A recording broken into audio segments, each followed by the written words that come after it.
నిద్రపోతున్నది బాలకృష్ణుడు, కానీ నిద్రలో పలవరిస్తున్నది మాత్రం శ్రీరామచంద్రుడు.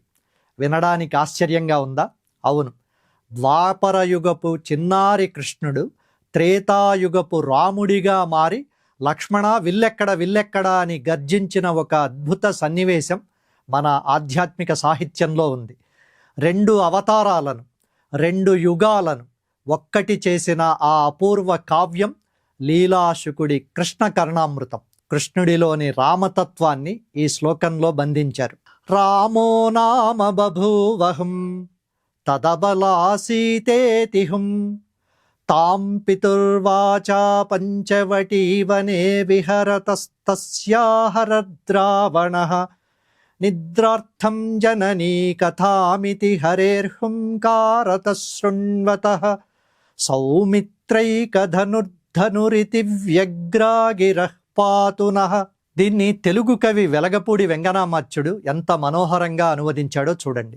ఇలలో రాఘవుడుప్పు వాని సతి అయ్యన్ సీతవారిన్ వనంబులకుంబంచె గురుండటంచు నిదురంబుందించు నయ్యంబ పల్కులు తాను కొని రావణుండు మహిజన్ కొంపోయనానుల్కి విల్విలుదే లక్ష్మణయంచు పల్కు హరి ఉద్వేలోక్తి నన్బ్రోవుతన్.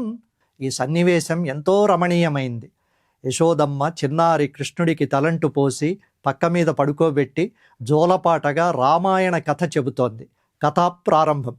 అనగనగా రాముడనే రాజుండేవాడు అనగానే కృష్ణుడు చిన్నగా ఊ అని అంటున్నాడు. సీతా కళ్యాణం, ఆయన భార్య సీత అన్నప్పుడు మళ్ళీ ఊ అన్నాడు.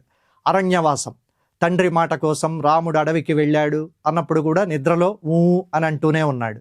ఇక్కడే ఒక మలుపు ఉంది.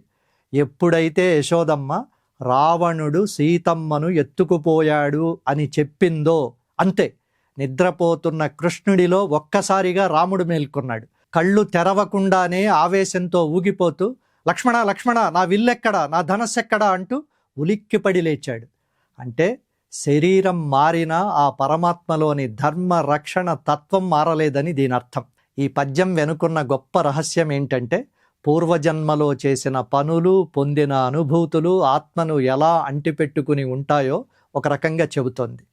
రాముడిగా సీతమ్మను పోగొట్టుకున్నప్పుడు కలిగిన ఆ ఆవేదన 1000 ఏళ్ల తరువాత కృష్ణావతారంలో కూడా ఒక చిన్న కథ ద్వారా బయటపడుతోంది. యుగాలు మారినా చెరగని ఈ ప్రేమ, ఈ ధర్మం మన సంస్కృతికి వెన్నెముక. మరో అద్భుతమైన పద్యంతో మళ్ళీ కలుద్దాం. అంతవరకు సెలవు. నమస్కారం.